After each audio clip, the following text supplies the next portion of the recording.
नमस्कार, welcome to मीमांसा academy.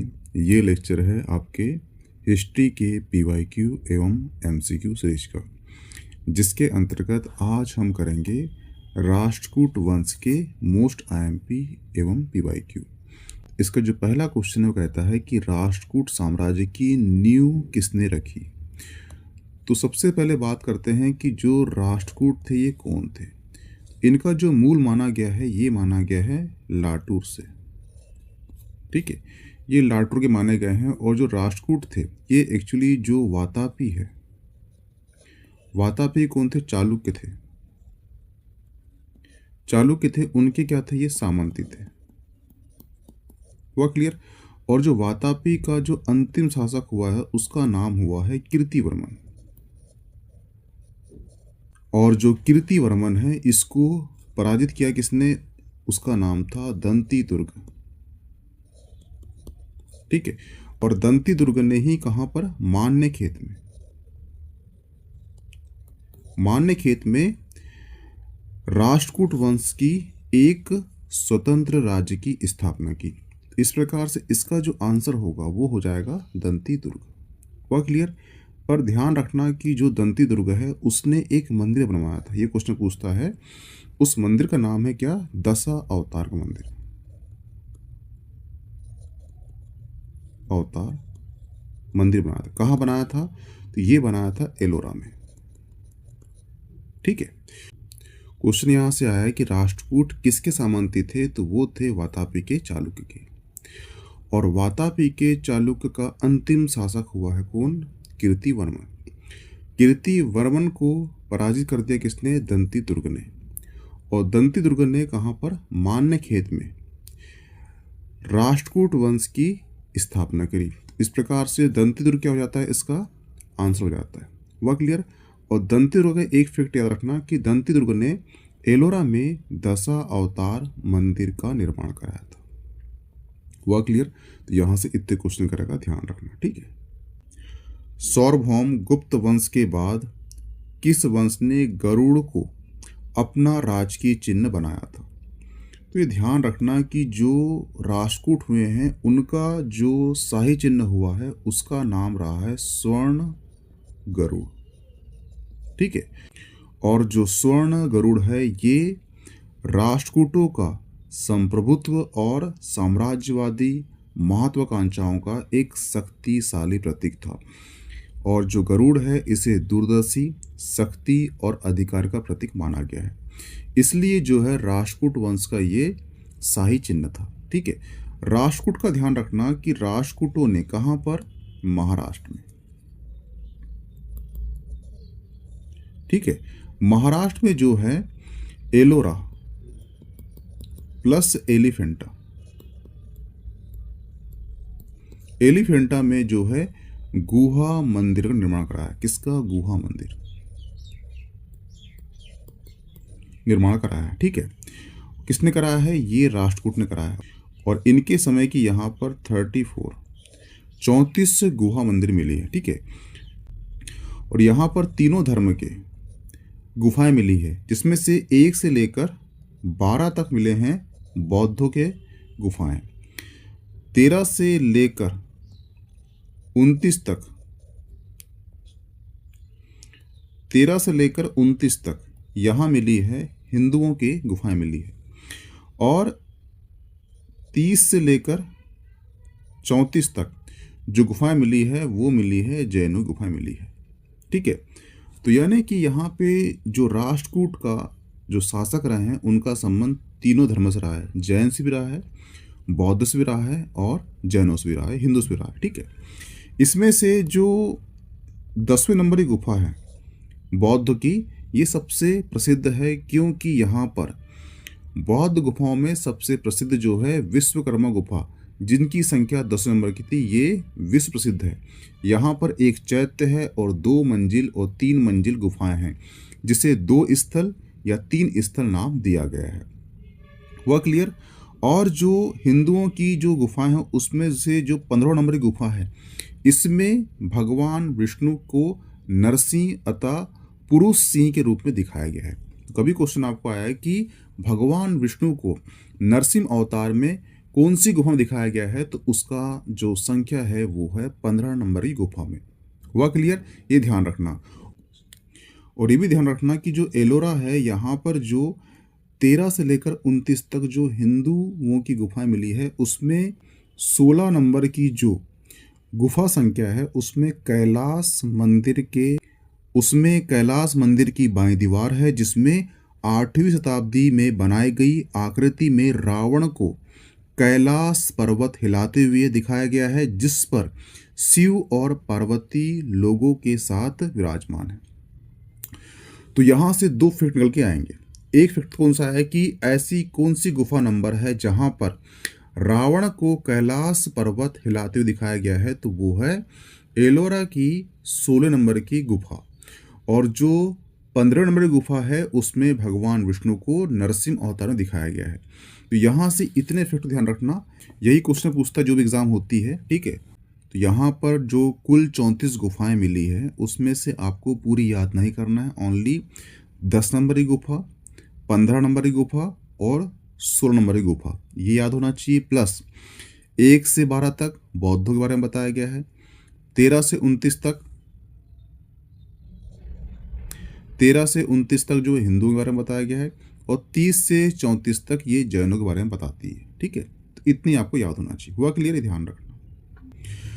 निम्नलिखित में से कौन अपने पिता के अभियान के क्रम में सैनिक छावनी में पैदा हुआ था? तो ध्यान रखना, जो राष्ट्रकूट शासक हुआ है उसका नाम हुआ है गोविंद तृतीय, ठीक है।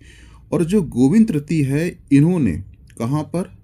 उत्तर साइड में अभियान किया था, और जब वहां से लौट रहे थे तो कहाँ पर? गुजरात में जो भरूच है वहां पर सैनिक छावनी में इनका पुत्र पैदा हुआ, जिसका नाम था अमोघ वर्ष, ठीक है। तो इसका जो आंसर होगा वो हो जाएगा ऑप्शन ए। वह क्लियर? ध्यान रखना, गोविंद तृतीय जो है नॉर्थ ने उत्तर की जब विजय अभियान करके लौट रहे थे, तो गुजरात में जो भरूच है वहां पे सैनिक छावनी में पैदा हुआ था उनका पुत्र, इसका नाम था अमोघ वर्ष। और अमोघ वर्ष जो है राष्ट्रकूट शासकों में सबसे साहित्यिक धर्म रुचि रखने वाला शासक था, और इसने एक महाकाव्य लिखा था, और इसने एक काव्य लिखा था जिसका नाम था कविराज। और कविराज जो लिखा था ग्रंथ, ये एक्चुअली एक ग्रंथ था, उसके आधार पर लिखा था। वो ग्रंथ का नाम क्या है? उस ग्रंथ का नाम है काव्य दर्शन। और जो काव्य दर्शन है ये एक्चुअली डंडिन का जो ग्रंथ है उस पर आधारित था। तो क्वेश्चन यहाँ से दो उठेंगे कि अमोघ वर्ष ने कौन सा काव्य लिखा है, तो उसका नाम है कविराज। और जो कविराज लिखा है वो एक्चुअली काव्य दर्शन पर आधारित था, और जो काव्य दर्शन है ये किसकी रचना है या ग्रंथ है, तो ये डंडिन के है। वह क्लियर? ध्यान रखना। और जो अमोघ वर्ष है ये एक्चुअली जैन अनुयायी था, लेकिन ध्यान रखना कि एक बार पानी नहीं गिर रहा था तो इसने कोई माता के मंदिर में अपनी बाईं हाथ की उंगली को चढ़ाया था कि ताकि पानी गिर जाए। तो ध्यान रखना कि अमोघ वर्ष एक साहित्यिक प्रेमी था। वह क्लियर? जो गोविंद तृतीय का पुत्र था, जो छावनी में पैदा हुआ था। तो इसका जो आंसर होगा वो ऑप्शन ए हो जाएगा। वह क्लियर? निम्नलिखित में से किस राष्ट्रकूट शासक ने सल्लेखना को ग्रहण किया था? तो ध्यान रखना, जो राष्ट्रकूट हुए हैं उनमें से दो शासक हुए हैं जो जैन धर्म के अनुयायी थे। तो एक का नाम है अमोघ वर्ष, ठीक है, और दूसरे का नाम है इंद्र चतुर्थ, ठीक है। लेकिन इन दोनों शासकों में से जो इंद्र चतुर्थ है उसने क्या किया था? उसने सल्लेखना विधि के माध्यम से अपने प्राण त्यागे थे। और आपको बताया था मैंने कि चंद्रगुप्त मौर्य, जो मौर्य वंश का संस्थापक और प्रथम शासक था, उसने भी अंतिम समय में जैन धर्म को अपना लिया और सल्लेखना विधि से अपने प्राण त्यागे थे। और क्लियर? तो इसका आंसर क्या हो जाएगा? इसका आंसर हो जाएगा ऑप्शन डी, इंद्र चतुर्थ, ठीक है। तो दो नाम आपको याद होना चाहिए हिस्ट्री में। एक हो गया मौर्य वंश का प्रथम शासक चंद्रगुप्त मौर्य, जिसने सल्लेखना विधि से अपने प्राण त्यागे थे, और दूसरा हो गया राष्ट्रकूट शासक इंद्र चतुर्थ, जिसने संलिग्न विधि से प्राण त्यागे थे। वह क्लियर। संलिग्न विधि क्या होती है? जो जैन धर्म होता है उसमें फिलॉसफी है, उसमें बताया गया है कि जो चीज तुमको छोड़ने वाली है तुम उसको पहले ही छोड़ दो, इससे क्या होगा? दुख कम होगा। ठीक है, इसलिए प्राण तो आपको छोड़ना ही पड़ेगा। जिस दिन आपको लगा कि आपका कार्य खत्म हो गया है पृथ्वी से, उस दिन आप संलेखना को अपना लो, उपवास शुरू कर दो, इसमें खाना पीना सब छूट जाता है और आप अपने प्राण को त्याग देते हो। इससे आपके चाहने वाले जो हैं, आप उनको दुख कम होता है, क्योंकि वो अकाल मृत्यु ना होकर वो एक प्रोसेस रहती है कि जो चीज़ पहले ही आपको प्राप्त होने वाली है उससे आप पहले ही प्राप्त कर लो। मृत्यु यानी जीवन हमको छोड़ने वाला होता है, तुम उसको पहले ही छोड़ दो, उससे दुख कम होता है। ये एक फिलॉसफी है किसकी? जैन धर्म की। ठीक है, तो इसका आंसर क्या हो जाएगा? Option D. अरब लेखकों के अनुसार किस राजवंश की स्त्रियां अपने चेहरे पर पर्दा नहीं करती थी? तो ये ध्यान रखना कि जो पर्दा प्रथा है, ये तो पता है आपको कि जो पर्दा प्रथा है ये एक्चुअली मध्यकाल में, मुगल काल जो हुआ था, मुस्लिम आक्रांत आए थे, उसके बाद शुरू हुआ है। लेकिन जो अरब लेखक से प्राप्त मिला है कि जो महिलाएं थी, कहाँ की? राष्ट्रकूट वंश की, ये महिलाएं जो है पर्दा प्रथा नहीं करती थी। इसका जो आंसर होगा वो होगा ऑप्शन सी। हुआ क्लियर? ये ध्यान रखना कि जो राष्ट्रकूट हुआ है उनका संबंध जो है मध्य प्रदेश की हिस्ट्री से रहा है। कैसे? एक राजा हुआ है कहाँ का? राष्ट्रकूट का, उसका नाम रहा है ध्रुव प्रथम। ध्रुव प्रथम, ठीक है। और ध्रुव प्रथम ने ही त्रिकोणीय युद्ध में या संघर्ष में भाग लिया था। त्रिकोणीय संघर्ष मतलब तीन यहाँ पर शासन थे, पाल, प्रतिहार, राष्ट्रकूट, और तीन राज्यों ने ही संघर्ष करा है कन्नौज के लिए 150 वर्षों तक। ठीक है, और इस प्रकार जो है ये तीनों राज्य जो हैं ये हो जाते हैं कमजोर। और जो गुर्जर प्रतिहार है, ठीक है, इनके सामंती होते हैं कौन? मध्य प्रदेश के परमार। तो जब ये कमजोर हो जाते हैं तो इसका फायदा उठाते हुए परमार जो है मालवा में परमार स्वतंत्र राज्य की स्थापना कर लेते हैं। और राष्ट्रकूट में एक शासक होता है, उसका नाम होता है तैलब द्वितीय। और जो परमार वंश होता है उसका शासक होता है क्या? मुंज। परमार वंश का जो शासक होता है मुंज पर जो तैलब द्वितीय है, ये 6 बार, कितने? 6 बार जो है करता है आक्रमण, और मुंज इसे 6 बार हराता है। और इसकी बहन होती है मृणाल, उससे इसका हो जाता है प्रेम संबंध। ये कहानी है जो मैंने हिस्ट्री का लेक्चर लिया था, वो डला है प्ले लिस्ट में, उसकी पूरी कहानी बताया था मैंने। उसको प्रेम हो जाता है, इस कारण से जो मुंज है ये 7वीं बार हार जाता है तैलब सेकंड से। वह क्लियर है? तो क्वेश्चन आपको यहां से ये बनेगा कि जो मुंज ने किसे 6 बार हराया, तो वो है तैलब द्वितीय।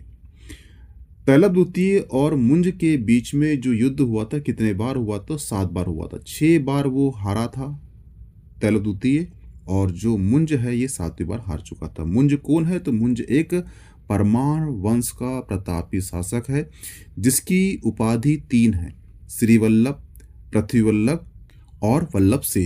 ठीक है, परमार वंश का राजा हुआ है, उसका कोई पुत्र नहीं था। तो एक बार वो उज्जैन के जंगल से गुजर रहे थे, वहां पे उनको एक लड़का मिला, बच्चा मिला, उनको इन्होंने गोद ले लिया। जहां पर बच्चा मिला, जैसे घास में मिला था, उज्जैनी घास में, वो घास को बोलते हैं मुंज घास, इसलिए इस बच्चे का नाम भी मुंज रख दिया गया, जो बड़ा होकर परमार वंश का एक प्रतापी शासक बना, जिसका नाम पृथ्वीवल्लभ, श्रीवल्लभ और वल्लभ श्री नाम से जाना गया। और इसी मुंज ने जो धार जिला है वहां पे एक तालाब बनाया था, जिसे मुंज तालाब कहा जाता है। हुआ क्लियर? तो ये ध्यान रखना कि राष्ट्रकूट जब पढ़ोगे तो उससे लिंक करना किससे? मध्य प्रदेश की हिस्ट्री से। तो आप एक क्वेश्चन जो है डील करने की क्षमता बढ़ जाएगी आपसे। ठीक है, कि राष्ट्रकूट का राजा कौन हुआ है? तैलब द्वितीय, जिसका संघर्ष किससे हुआ है? मुंज से हुआ है। मुंज ने इसे 6 बार हराया, और 7वीं बार जो है तैलब द्वितीय ने मुंज को हरा दिया। वह क्लियर? ध्यान रखना। ठीक है, एक फैक्ट याद रखना, अंतिम फैक्ट है ये कि जो राष्ट्रकूट है उन्होंने एलोरा की गुफाओं में गुहा मंदिर का निर्माण कराया था। अब सवाल उठता है कि ऐसा कौन सा फ्रांसीसी यात्री था जिसने इन गुफाओं का सर्वप्रथम उल्लेख किया था, तो उसका नाम था थेवीनेट। थेवीनेट, ठीक है। ये व्यक्ति वो था फ्रांसीसी यात्री जिसने इन गुफाओं का सर्वप्रथम उल्लेख किया। तो ये क्वेश्चन आपसे पूछेगा तो इसे ध्यान रखना, ठीक है। कौन सा था? थेवेनेट।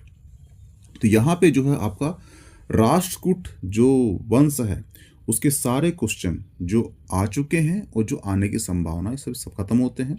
इसकी पीडीएफ मिल जाएगी आपको मीमांसा एकेडमी के टेलीग्राम ग्रुप में। प्लीज कर लीजिए। Okay, thanks. मिलते हैं नेक्स्ट टॉपिक में।